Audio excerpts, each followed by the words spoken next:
ये मोर भौजी के तो बोलौनी हो, इशारा से कौनी हो कि अपना खेत पे आवो।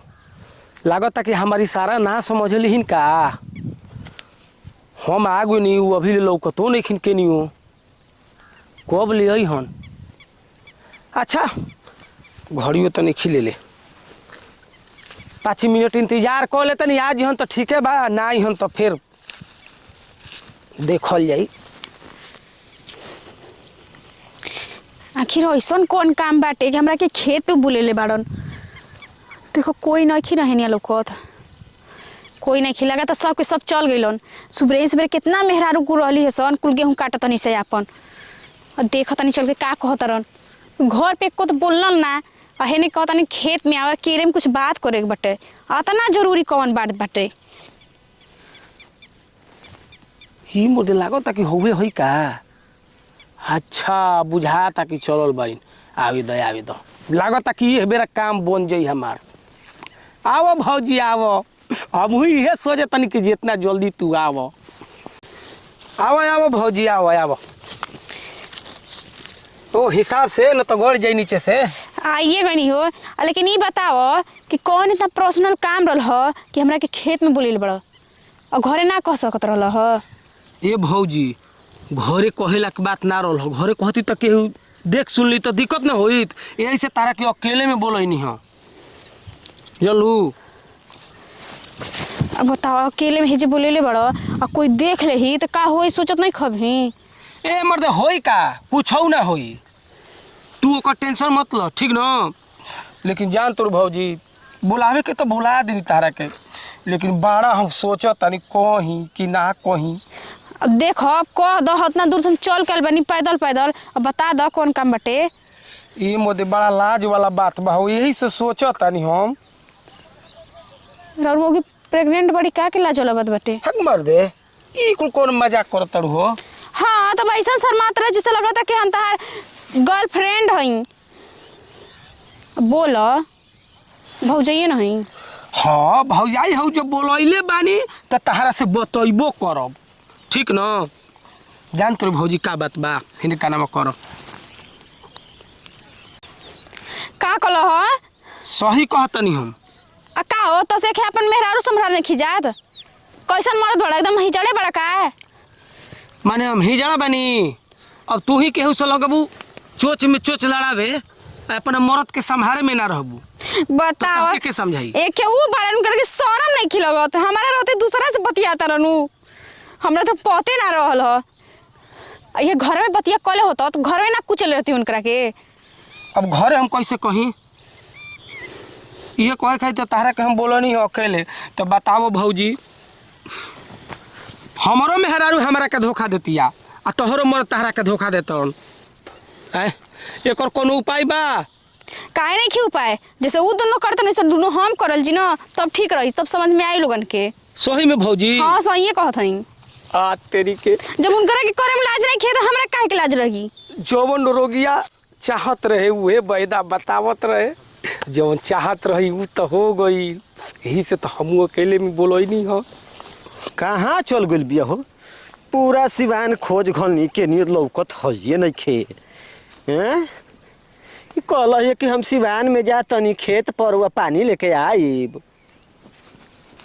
भुला गइल का कि केनियो भाग गइल। ये भाई अब सरसोईया के खेतवा पर कौन लइका संगे गप सड़ा काला लावतिया हो। कुछ दाल में काला बा का बुझाता, हमर मेहरारू गड़बड़ घोटाला करतिया। रुक रुक रुक, आज तोरे के हम बढ़िया से सबक सिखावत तनी। कैसन मरे बड़ा का अगर चाप शासन धरई बना तो तार मौगी एक जुबान ना बोली। ये मर्द नइखे बस के बात बतिया के समझ हो। ऐसे ठीक है कहत रह जाए तो उसमन उधर माजा लूटे तो हमनी किधर माजा लूटे के। जाए तो तू बाड़ू ना हमारा संगे तो कोनो बात के वैसे भी तू हमारे मेहरारू से सुंदर बाड़ू ठीक न। हमनी को भाग के जाके बियाह कर लहल जाई, ना रही बास ना बाजी बांसुरी। तब समन के समझ में आई कैसे बांस ना रही हो, इतना जल्दी बांस थोड़े कटा जाए कि बांसुरी खत्म हो जाई। बांसो रही बांसुरियो बाजी आ पूरा कमवा होई। का कहत रह भाग जीबो। आए दाल भात हो किसान के पेट में डालेबो। हाँ तो भागे से रोक देबो। ना रोक लेब। अबे भाग जेब लेके तो का करबो? जब हमार मन हो जाए तो हम भागिए जब तो करबा का तू कुछ कर सकेला। जा 76 जा, हम ना सोचले रहनी कि 3 नंबर का तू 13 नंबर निकलबू। तू हवा 76 हमरा के मत का 76 ठीक बा ना। अरे कि मैडम खोजले बाड़ी दुल्हा दहेज प वो ऐसा ने बकचोदर। अच्छा ढेर सुघर बड़ो। जायद जी माई बाबू हमर भाट देना नहीं करे भीरी ना। हमके तो पसंद ना पहले से ना पसंद रहलन। ई बताओ भौजी हमरा संगे चले के तैयार बाड़ू कि ना? हां जी चले थे तैयार बनी। चलो चलो तब चले के ऊ बजे ना बाजी हुड़ो का गांव घर ना खोहन का सर कहीं का मारब सौत जेबे यही में चिन्हते नहीं का हमरा के। आ का जी का पढ़ा लिखा लगी ना हरदम बाजे एकदम से। हां तो हमारा मेहरारू से 3 में 13 हमें बतियाई त ना बजब का रे। जाके अपने मेहरारू से बतिया 3 में 13 में अपना पे जब आइल तो छटपटी धलेलस मार के घुलार देबा हमरा के। आय आ रोज हमरा भौजी अब तू ही बताबो छोड़ जाए तो कहे में लाज लागत। हे नियन तक ना हमरा और तक बुझा तक कि सारा बात अपना मेहरारू वाला बता देले बा का हमरा मेहरारू से काम गबड़ा देले बा।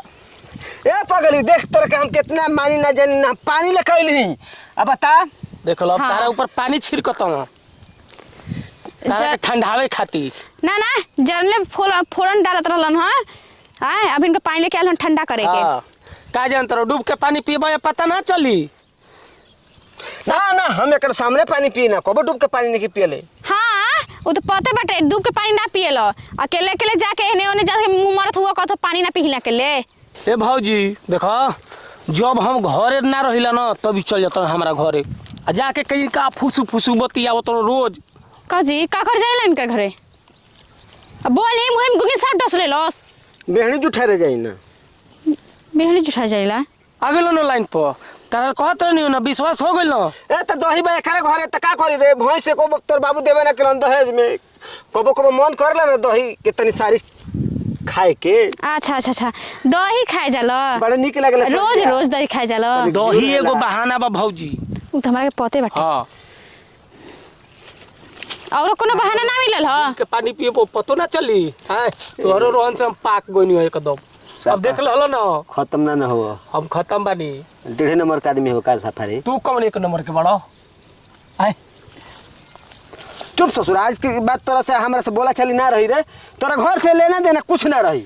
इनकरा घर से ना अब तू इनकरे घरे जा जा रह इनकरा मौगी के रह अब हमरा के तलाक चाहिए हम तोरा भी ना रहू। हां हट कह दनी छोड़ हमर हाथ जिया हो भौजी ठीक है गर्दा कर देलू तू। ए तब तलाक वाला के नहीं खे दियाइल कितना लंबा लंबा बात फेंको तरू समझ गइल। चली घर आवा ए कोकली आइल बानी कोई गो फेर आले रहई फेरा। हां ए वो त स्कूल हम फेरा तो ना तोड़ पर दे। मौगी के भागा के लेके आई रही हमहू बियाहे क के लेके आई रही ठीक ना बतियाव तड़ो।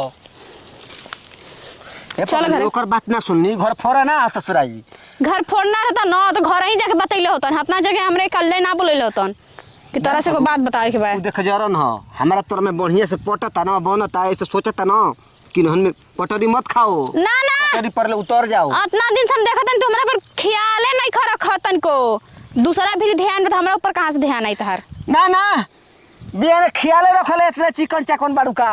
हां रोज रोज डब साबुन से नहात पड़ू जब मन तो करता तब हां तो अपना हाथ से नहातनी भगवान दुगो हाथ पैर देले बड़ा अपना हाथ से नहातनी अपना हाथ से सज तो सोतनी। जा दे आज के बाद तोर के हम मल मल के नहवाई शैम्पू लगाई इनकर मौगी के जगह नहाओ अब ना कसम खा के कहतनी आज के बाद न जान जो कि हम देख लो। हमरा के वही बो कसम खा हां के ए बेरा कसम खातर फेर काले हुए काम करी हां आदत वाला के कबू आदत छूटल बा कि छूटी। ना एक बार गलती माफ बिल्कुल कर ना देना ना बिल्कुल ना मानब हम पति परमेश्वर होलन पति हमरे चप्पल पति के के बात जूती में- होलन। हां अरे मोय ए मारा मत कह जातानी कहा रे ठीक ना। तोरा आहा, उल्टा चुरको तवाल के डाटे ऊपर से चोरी और सीना चोरी हमरा से करत रह। बबुआ तू नहीं बारू पहलवान का कि हमरा संग सीना जोरी करबू प्यार से मनाओ तनी मान जा।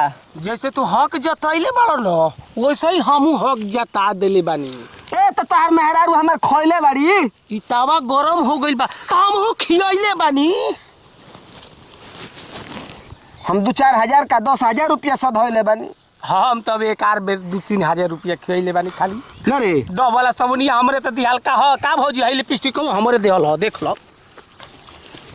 का जनता रहो सही कहता रे हाँ तू ही खाली आ गया हाँ सही कह दरन जा जाके जब इनका मौगी पूरा एक बार रोकड़ा तो के हमरा के देखी हम का कहा जाई मांगे अच्छा जा दे जौन भइल तौन भइल अब भुला जो भूला तू जाई भुला जो साफा अब हम हूँ भुला जतनी आज के बाद फिर ऐसा गलती करबो ना लास्ट वार्निंग देत हई एकदम एकदम आखिरी गलती रहना तो कान काका। पकड़ो चल जीबा हमारा घरे तक तार टंगरिया अब तक कहतर के कान पकड़ कर बात कह कुर्ता खोलो पैजामा उतार कोन मतलब ए देवर जी जाए दिन छोड़ी हटाई सुधर गइल इतना घोर बेइज्जती करत तोरा सामने हां तो भौजी अब ना बताओ। परी जाय देता नहीं एकरा बाद ना जाय दे छोड़ दे हां जा तोहरा के गायब कर दे के अपना मेहरारू के माना कदी हमनी के घरे ना आई हां हाँ जी अपना मौगी के जाके मारा कर दे इहे बोलावेलन त आवेले कैसा नहीं हो एकदम छिछ अब तू कैसे रहल एकदम छाटल ही छाटल अब का पूरा गांव घर के जाए दिन बाटल। का बोली तार मेहरारू गांव घर के बाटल ना है देख ले का कहता देख ले सुन लो का कहतनी जी खिसे हो हाँ? लाइन पे ले आवे का देख लो अच्छा ठीक बा कान में कौन फुसकी मारत त सोच तरू की ठुसकी छोड़ी ठीक बात जा तारी भौजी आइना परी माफ कोई दो समझा बुझा दिया बढ़िया से समझा दोबारा तनी। ऐसा गलती ना होके के चाहिए ए जेल मामला रफा दफा हो जा हां तो जान जा कि तू अपना मेहरारू के बांध के रखी हो ना रे पगली सही कहते ना अच्छा ठीक बा चली काम करे के बाटे चल ठीक है बा अब इना पर गलती देखब ना तब समझाई होनिया चले के बा हे नहीं चले के बा सरसैया के बोझवा ना ढोई बाल ढोए इतना घाम हो गइल बा हमरा से ना उठी चलो हम बुझ गई नी तनकी सा पालिश मार दल त चिकना गइलू